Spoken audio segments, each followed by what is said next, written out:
বিশ্বের ১ নম্বর ইলেকট্রনিক্স ও প্রযুক্তি পরাশক্তি চীন। হঠাৎ বাংলাদেশের কাঁঠালে এত আগ্রহ কেন? বিশ্ববাজারে মাত্র ০.৩% কাঁঠাল রপ্তানিকারক বাংলাদেশের দিকে চীনের এই নজর নিছক ফলের ব্যবসা নয়। এর পেছনে আছে কোটি কোটি ডলারের বাণিজ্য যুদ্ধ আর গভীর ভূরাজনৈতিক হিসাব নিকাশ। প্রধানমন্ত্রী তারেক রহমানের সাম্প্রতিক চীন সফরে দুই দেশের মধ্যে ঐতিহাসিক ১৭টি সমঝোতা স্মারক স্বাক্ষরিত হয়েছে।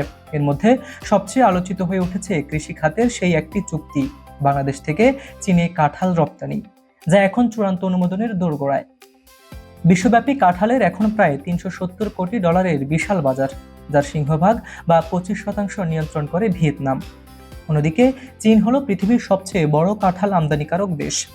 বাংলাদেশ বিশ্বে কাঁঠাল উৎপাদনে দ্বিতীয় হলেও বিশ্ববাজারে আমাদের অংশ মাত্র ০.৩%, যার বড় অংশই যায় যুক্তরাজ্য ও ইউরোপের বাজারে।